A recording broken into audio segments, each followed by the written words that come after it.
When you post hunting photos on Instagram, they get censored. When you post on Go Wild, you get virtual fist bumps from fellow hunters. When you buy gear on Amazon, you gas up a billionaire's spaceship. When you buy gear on Go Wild, we donate to a camp that teaches kids to hunt, fish, and shoot. See the difference? Go Wild is a free social community built by hunters for hunters. Join today at downloadgowild.com and I'll give you $10 just for setting up your account. And you'll keep unlocking Go Wild rewards as you share content because guess what? We like hunting pictures. Join at downloadgowild.com or in the App Store. Welcome to the Land and Legacy Podcast. We're your hosts, Adam Keith and Matt Dye. This is your number one resource for all things land. If you're interested in conservation, habitat management, hunting strategy, and rural real estate, this is the podcast for you.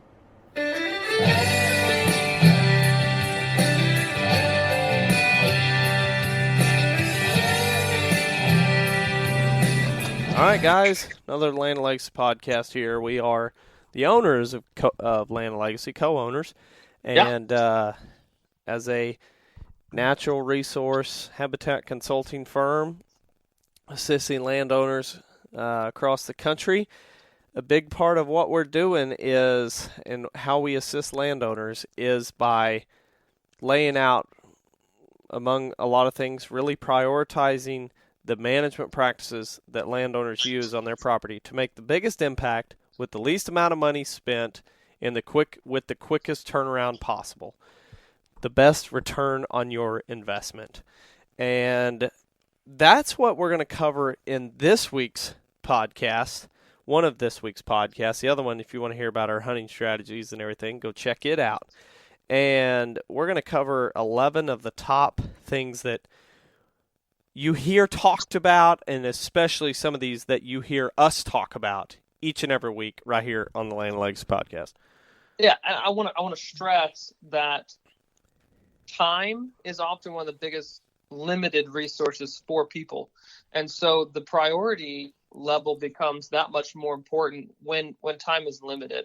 And so that's why we're doing this topic. But then also, we're talking habitat management techniques. There's a lot of other podcasts we've done that cover like the things that can distract you as a landowner and get away from the true value of actually improving that property and not just playing and fiddling and putting some trail cameras out and stuff like that. We all like to do that. That's all fun. That's all part of it. But these types of recommendations that we're going to go through are the thing. This is the backbone of actually making and seeing progress and change on a property. You always buy a property because you think it has potential, right? Yeah. But how do you actually see, and how do you actually improve the property to expose that potential? Holding it and owning it for 5 years doesn't get you necessarily closer to the potential of the property.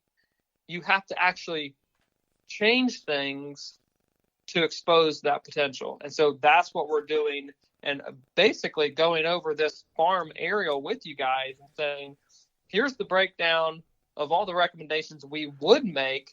And then if you asked us, which is all part of a full plan that we create for people, but we would give you when we would do these practices as well, in this order or in this prevalence, because they're going to give you the biggest bang for your buck. That's right. That's so right. What property are we looking at this week? Yeah, so we're actually looking at a big portion of the farm that Chad and I bought back in February, right next to our family farm. And I think one thing that for everyone listening, if you go to our social media pages, Instagram or Facebook, you can see this this aerial image to get a better understanding of what's going on in this neighborhood, especially right here on this property. You'll see lots and lots of trees. You'll see very dense. You know, sometimes when you look at properties and you look at aerial images, you can see like a diversified forest. You can see, you know, maybe evergreen patches mixed in. You may see, a change in what looks like growth rate. You may see like patches where you're like, that looks like there's big trees mixed with young trees.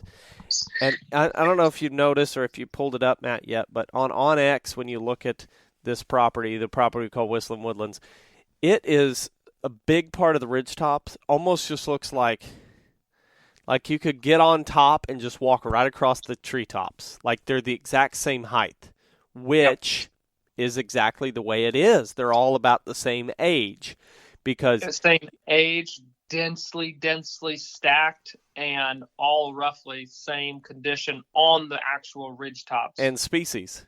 So it's like black oaks, red oaks, white oaks, blackjacks. And they're all, I mean, it's pretty oak, hickory dominated, mainly oak, but they're all the same shape, same size, same health. Same mid-story. Yeah. What mid-story? What is there is the exact same mid-story. It got hammered with a logging operation years ago and no management done whatsoever. Not really any fire to thin it out. Just stump sprouts turned into 10-foot tall trees, turned into what you see today, 40, 50-foot tall trees that are very, very tightly packed and are very unhealthy. And so I was just going to say to back out a little bit farther for people who may not be familiar, this is southwestern Missouri.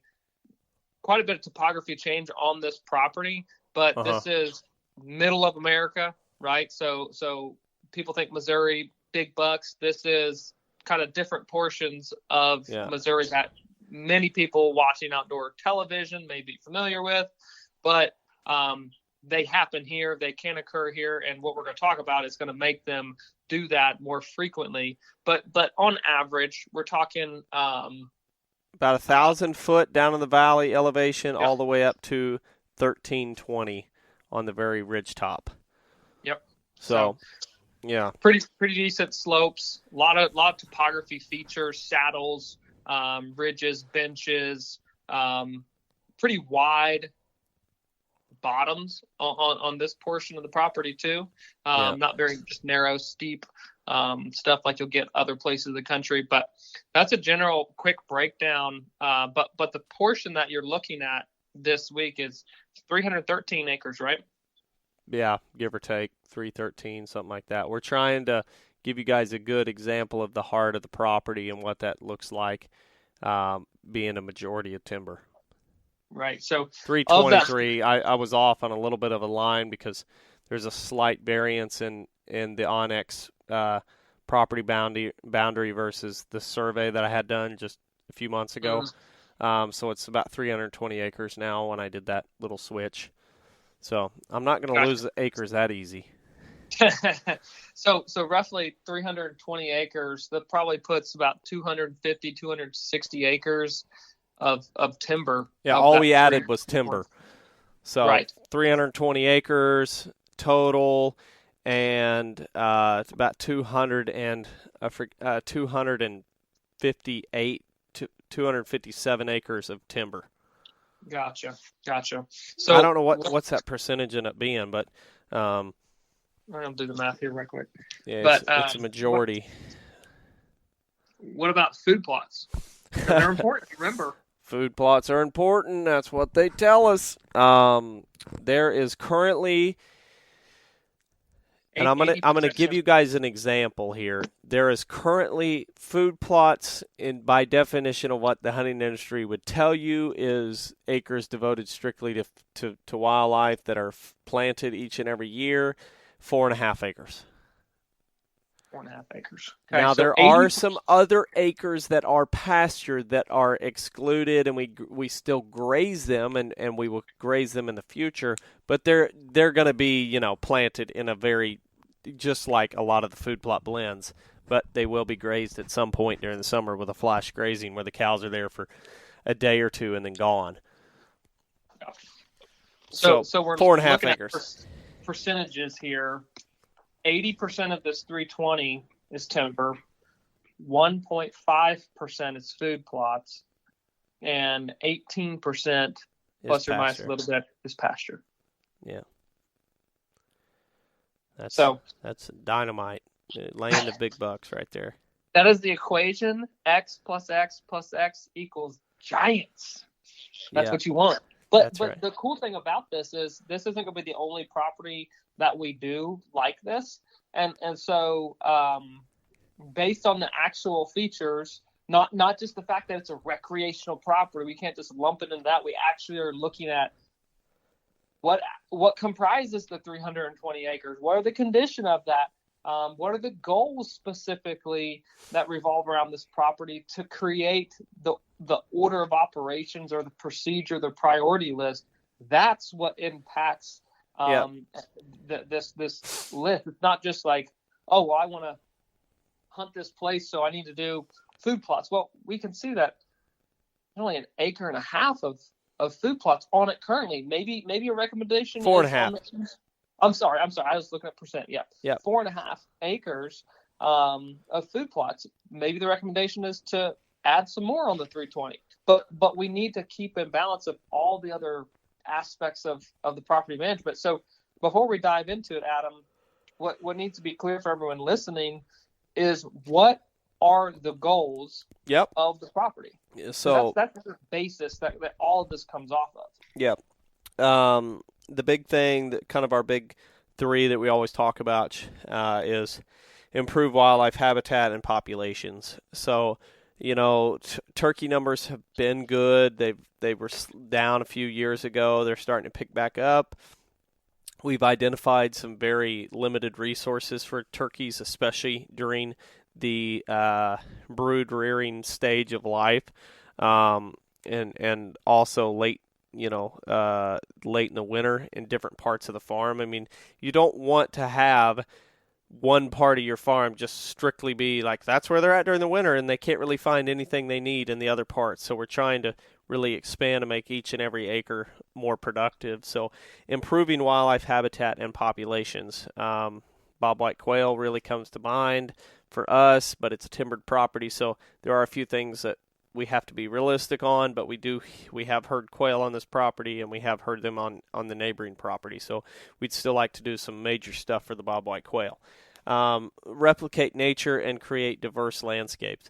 So just restoring a lot more of the native landscape features, so restoring glades, restoring savannas, restoring woodlands, restoring riparian area along the creek, even back slope floodplain forest would be, whatever it may be, whatever that site is, we want to try to maximize it and restore it and make it more productive for all wildlife. So we are trying to do river cane plantings. We're trying to plant other trees along the creek.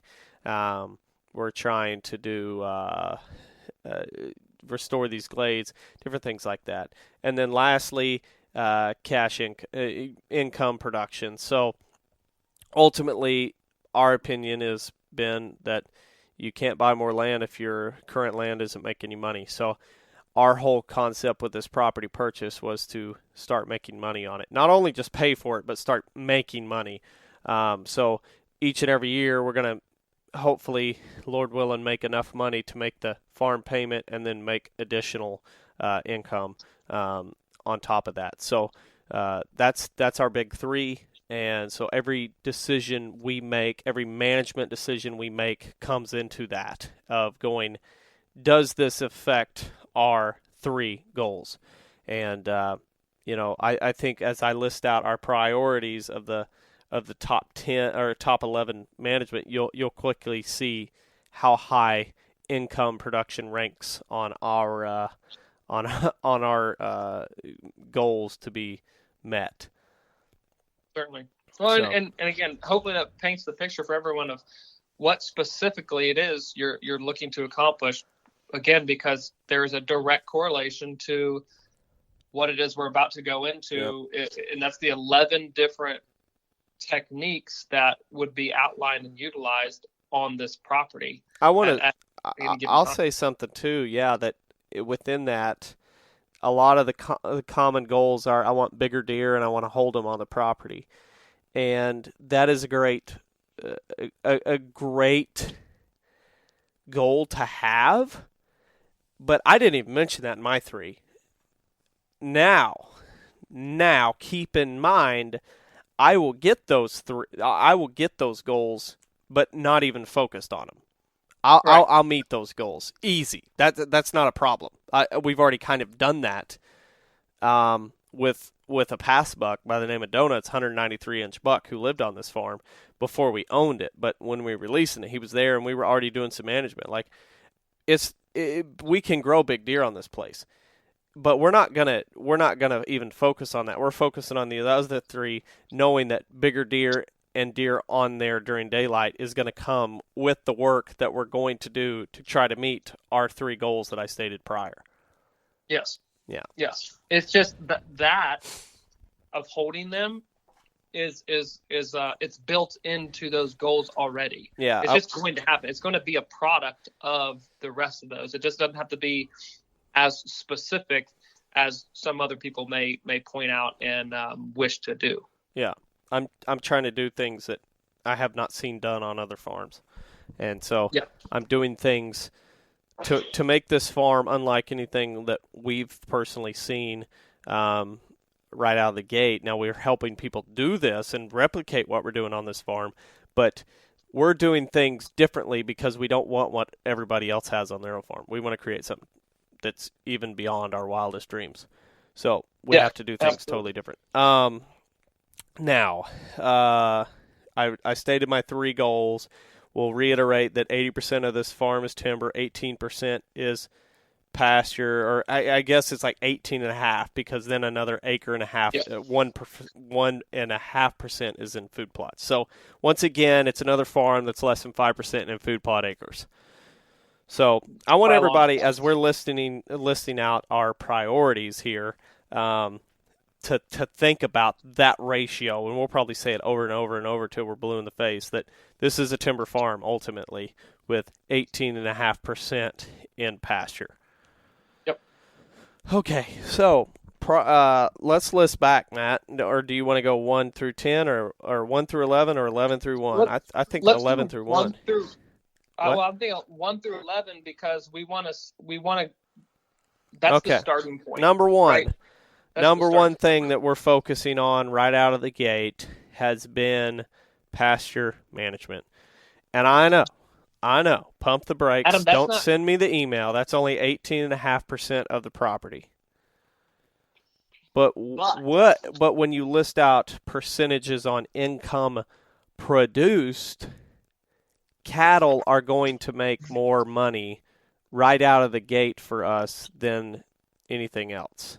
Unless if I just turned around and sold hunts, I could probably make as much, but that's not what we're doing right out the gate. So cattle and specifically pasture management. So try to make the pastures more productive, try to make the pastures more wildlife friendly, incorporating diversity within those pastures, overseeding legumes, clovers, and different things, alfalfa, within our pastures to create that diversity, increase days to forage or days to graze on each and every one of those acres. So that's where we started when we purchased this property. We bought cows in the summer. We're trying to prep and get things ready to where we can have more acres for the wildlife or for cattle. Sorry. I don't know if you guys can hear that in the background or not, but it sounds like my daughter's not in a great place and I can hear her through the intercom. No, we can't hear it. But yeah, I mean, pasture, you got to start there based on the goals that you've got going on. And so that's super important. And you made a good point with the percentage, but what you didn't discuss was the percentage or the weight that those goals have. And so finding that balance between, even though pasture is 18% of this portion of the property, it may be heavier in the goals, right? Yeah. So, and keep in mind, we have the family farm and another lease just south of this to have more ground and pasture. Absolutely. Yes. Yeah. So makes sense that pasture and diversifying them and making them more productive, but also wildlife friendly in that process is number one. Yeah. Because it's got to make money. You got to hold the farm for a lot longer. Yeah. As Chad and I have said a lot, that the quicker we can make money on this farm, the quicker we can buy more ground. Sure. Right. I mean, that only makes sense to continue on the future. So what about That's number one. What about number two? What is number two for the priority biggest bang for the buck? And are we talking about the 18.5% pasture? Now we're shifting into the other the other 20 or the other 80% of the farm ultimately, or 81.5% of the farm. Out of the 18%, now we're going into the 18.5%. We're going into 80% and the 1.5%. So, rest of the farm is ultimately timber or food plot. For obvious reasons. I mean, that's a drastic difference between 80% to 1.5%. So, I want to clarify though, how many times do we see, or I mean, this is like the go-to. You buy a farm, you put in food plots. Yeah. And I mean that's fun. I mean that's cool to put something in the ground and see it green a few months later. It's really cool. But man, the ratios are way off. You don't see successful business owners jump in and go, "Okay, we're selling." I mean, you don't see a roofing company buy a roofing or a person buy a roofing business and start marketing to the glampers who have teepees or canvas tents that don't even have gutters. Like, this is like, we're talking, you focus on the majority of your business. You focus on the people with houses that have gutters. You focus, or a roofing company that you're redoing roofs. Like, for us, we're not jumping into a timber property and going, let's focus on food plots, or let's focus on prairies. Let's first create. We have to create an opening, then to just be able to manage a food plot. Like, that's not the purpose. It can be part of it, but it doesn't have to be right out of the gate. That's what you devote your time, energy, and resources to. Yeah. That doesn't make sense. And I think one of the big hiccups for people when they hear, okay, I need to focus big time on my timber, is the lack of understanding that timber management doesn't mean just TSI. We cut a few trees per acre, you increase the amount of sunlight. There is a large and varying degree of intensity of timber management. And when you do them at different scales on different slopes and get really down to the nitty gritty, you can drastically change a farm. Yeah. And so number two on this priority is kind of really falls into play of diversifying the farm and improving wildlife habitat and populations by adding something that's not there. So number two on our list is young forest creation, temporary forest openings, or, as you guys hear us talk about it so much, bedding thickets. So we're going to go in and identify pockets to create this temporary forest openings where we're going to cut 80% or more of the trees that are in these areas and let it start to regen back, to start growing back and create not only nesting areas, but mainly areas for year-round bedding, depending on slope, depending on site, but also more forage available through, a lot of cases, woody browse and herbaceous plants. So a lot more forage to be produced. Currently, when you look at 80% of the farm, there's one part that had been logged on this particular region that might equate to 20 acres. The rest of it's closed canopy forest. So it takes a lot of those acres to feed many deer at all. A lot. Yeah. A lot. And the other thing is, when you do the bedding thickets, or in your guys' case, there's a logging operation and some value there, you can generate some revenue as well from the harvesting of those trees, and improving habitat as well. Yeah. So you guys are going down that route and serving that goal too, which makes it that much higher of a priority. But even if you weren't going to make a dime out of it, it still would be on this property at number two. Yeah. That would move it down the list. It should come to no surprise that number three is the umbrella words, timber management. Yes. So, for us, income, like I said, it's in the top three. So we're doing this and kind of, you touched on it just now, but we're kind of doing this in an income production standpoint and philosophy. We have a logger in there. So we closed in February and we got a logger in there in July. So that was just as quickly as we could get them there. But we're using a logger to do these temporary forest openings, which is ultimately micro clear cuts in this case. And so in certain areas, they're going in and cutting out an acre or half an acre, and they're pretty well cutting everything. The first one they did, they cut a little over an acre, and there's probably 4 trees out in the middle of it that got left. And those were just big kind of seed trees. And so that's income being produced and also improving habitat. And then the other thing, improving the timber management side, is kind of two-phase. We know it's closed canopy, so we're harvesting timber to make money, but we're also opening up that canopy through the process, so we're improving habitat. And then the next phase will be timber stand improvement or forest stand improvement, depending on the site. And so we're going to then, as they're cutting the crop trees or a decent amount of crop trees, we're going to then go back in and cut the weed trees, thin them out to try to release the next generation of crop trees, or release some of the other crop trees that were a little bit too small to make the first harvest. So it's multifold, but if you want to talk about making a huge impact to where you can start bringing in and holding more deer, improving the wild turkey populations, and even possibly expanding the reach of some of the quail, depending on our savanna restoration in certain spots, that's how we're going to do it. We're doing it through managing the timber. And so bedding thickets, number 2, and timber management, number 3. And frankly, if I just stopped there, I would have the best farm in the neighborhood. Mm-hmm. Bar none. I mean, just huge. Yeah, but that's because you're addressing, guess what? You're addressing 80% of what you own. That's right. Most people are That's how you make addressing the 1.5% that they own. Yes. Yeah. Priority is important. Yeah. So that's a big statement, but a factual, a truthful statement.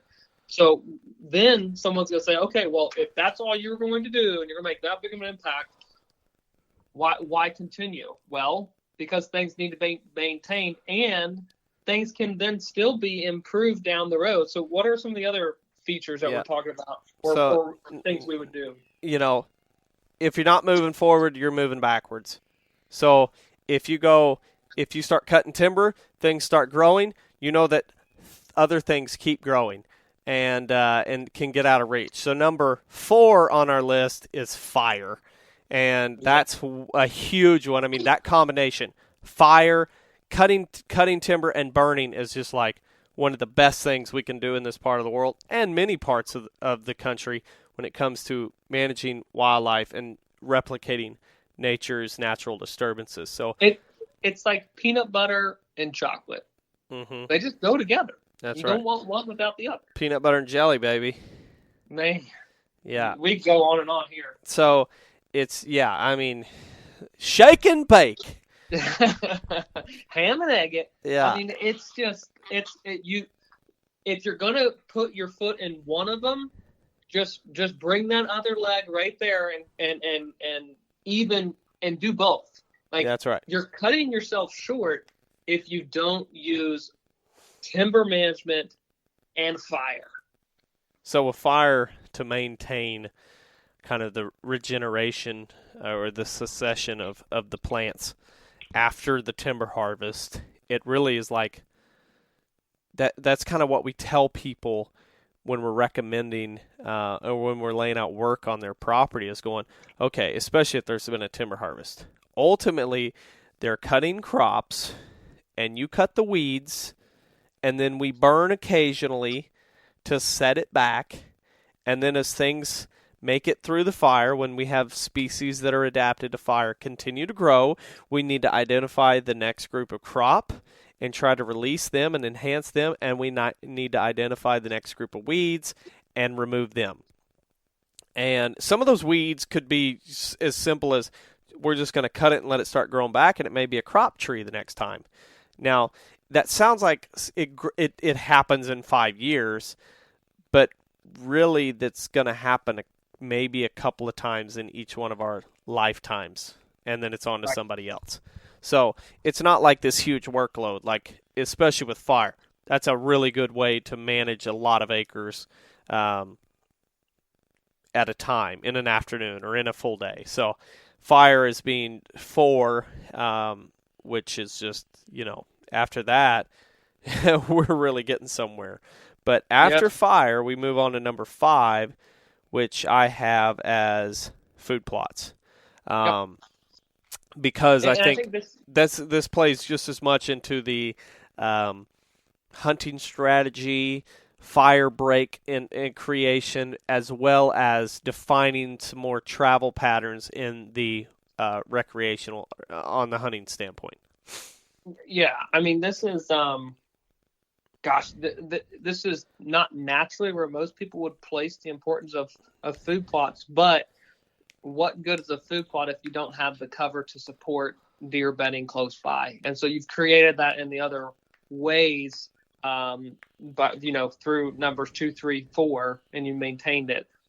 Now we've got the supplemental aspect of attracting wildlife to these certain areas with specific forages that complement what naturally is already being produced. So it naturally fits in there logically. But then also from a percentage standpoint too, we know that we can per acre, we can have way more forage tonnage wise in food plot acres, but still just because that doesn't mean that is the most important thing to do when managing for wildlife and increasing populations. That's right. So food plots number 5. We're going to add more food plots in the future, probably near future. We're going to make more acres in it, but we're not going to be able to even move it to over 5%. Like it's still limited. We're just taking some of our flatter ridge tops that were crummy timber that we're trying to maximize more for all wildlife, especially turkeys and deer, and say, we really need something back there. I don't care if it is a food plot that's mostly weedy. We need some sort of opening back there. So, right. Number 6 on our list of priorities goes to, oh my goodness, I'm missing it right now. Invasive species down at the bottom. Yeah, I mean, so many times you see a timber harvest happen. You don't see fire used. You see invasives take advantage of that new sunlight. Yep. And in 10 years, you're like, what happened? And so the idea of putting invasives at number 6 means that through timber harvesting, bedding thicket creation, food plots, and TSI, that's certainly giving the sunlight for invasives to grow. Now, the fire is going to help thin back a lot of that, hopefully.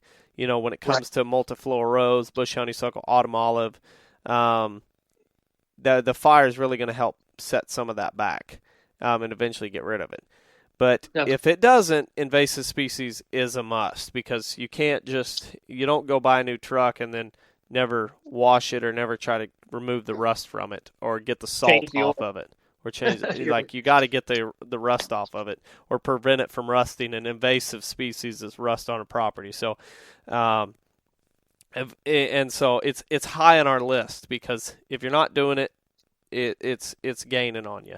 So yeah, that's 100% right. Like, it has to be on the front of your mind or placed on an importance level. If not, then you continue to drive by the roadside that's got cerisa on it or stilt grass and just not even fool with it because it's not in the front of your mind. But when it's not being addressed, it will quickly derail all your other priorities if you just abandon it for a couple of years. So keep it front of mind, keep it high on a priority to manage and reduce it or try and eradicate it.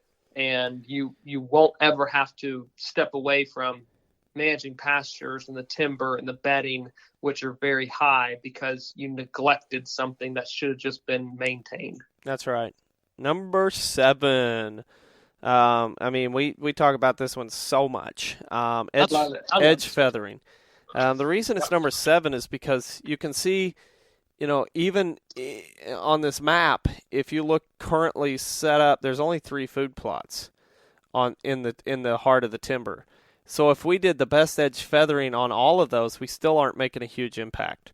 And that's why it's so low. Now, we could edge feather all the pastures, but we're not really trying to send a lot of our deer down to the pastures because it ultimately is kind of hard to hunt them when they're out in a 16-acre bottom field. So we're trying to really enhance the other part of our property and improve it, and we're getting a lot further with timber management, bedding thickets, fire than we are by doing edge feathering first. So it's needed, but it's not as needed as timber management, fire, or bedding thicket creation. Temporary forest opening. Think of how much better that transitional area is going to be of an edge development when you already did your timber management, and how much easier it is to implement good edge feathering when you've done timber management as a priority. Yeah. And we've already done some just for video content sake, but we're really going to vamp it up in the future. Number 8 on our list is water. There is some water on this place and in various places, and there's a lot of seeps and stuff down in the valleys, but Slopes. When I think of water, a lot of guys think of like just little water holes. They think of the plastic stock tanks or little pools.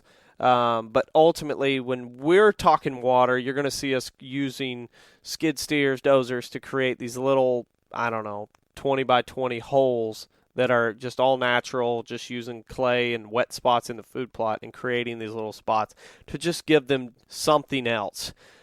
But even if we put one in every food plot, every intersection of the road, and they were full to the brim year-round, it doesn't make a huge impact. It certainly doesn't make inches bigger, healthier deer, more turkeys, more quail. It doesn't do that. It's just it's there, and it's a convenience needed, factor. but it's not like they're going to get it somewhere. We're just trying to make sure that they have it offered on our property and they don't have to go to the neighbors to get it. It's definitely a convenience factor. Yeah. That you can make it more readily accessible in the areas that you want deer to be congregated at. That's all it's essentially doing. Yeah. And But I it's will still- say it's still something cool. too. Invasive species, as I look at the list, would be higher if we had a lot more invasive species. Yes. Yeah. So like when we And do this on other other properties, if their invasives are terrible, you're going to hear invasives ranking higher on the list. Yep. Um, And honestly, a lot of other things would be very much restructured, as they'll totally. see in the coming podcasts. Yeah. So After water, what you got? number 9 goes to native planting. There's some places where native planting may be 3, but it's number 9 on ours because first off, we have to doze out trees. Then we have to do a couple of years of weed control. Then we have to turn around and plant natives when we could cut some trees, burn it, and there's going to be a huge amount of natives that start growing in the timber. Absolutely. You don't need to supplement when it's there. It hasn't been destroyed. It's just not at a place where it can express itself. So why pay for it and go out through all the process of adding it when it's there? Yeah. Number 10, old field management, which we rave about, and you'll hear it Yes. ranking very high on other properties we do in the future. But on this property, where's the old field? Well, and even if there was some old field, right? Knowing that cattle and income is important, you would probably convert that to pasture. That's right.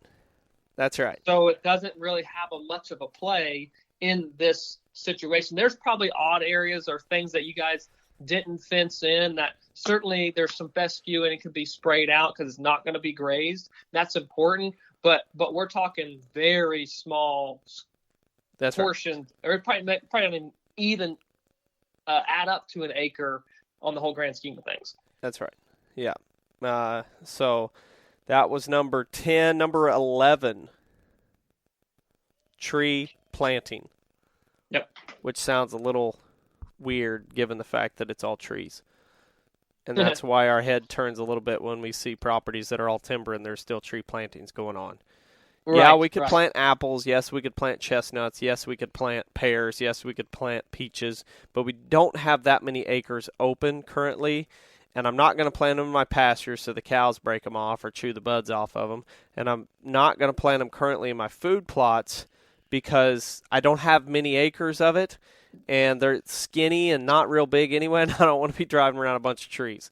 So and you don't want to have to spray insecticides and water them in and all this jazz when you got too many trees to deal with in the first place. We got a lot of native persimmon in this region. Yeah. There's soft mass available. Yeah. But when it comes to tree planting, from a overall, it's still on here because it's a big thing. Yeah. Well, you guys are going to utilize it from a riparian establishment and creek correction. So land improvement and restoration, that's a goal. That's why it needs to be on here. You'll get there and do that. I think you guys already ordered trees, but it just doesn't have a humongous play for the overall value of what you're trying to create. That's right. So to recap it all, number 1, pasture management. Number 2 was bedding thicket creation or young forest creation. Number 3 is timber management. Number 4 is fire. Number 5 is food plots. Number 6 is invasive species control. Number 7 is edge feathering. Number 8 is water. Number 9 is native plantings. 10 is old field management, and 11 is tree plantings. And that's how we're ranking them all out in our property that we've highlighted this week, which is property that I actually own, that is 80% timber, 18.5% pasture, and 1.5% food plots. So that gives you an idea of where we rank all those projects and practices into a property that's mostly timber. I have a feeling we'll have a good response on this type of podcast from listeners. So let us know what you think on social media or email us at info@landlegacy.tv and let us know what you think. We're going to be breaking down other properties in the future to kind of see, guys, how we think about these, where the order of importance is. But hopefully you enjoyed it, and we'll follow along and catch us next week. That's right. See you guys.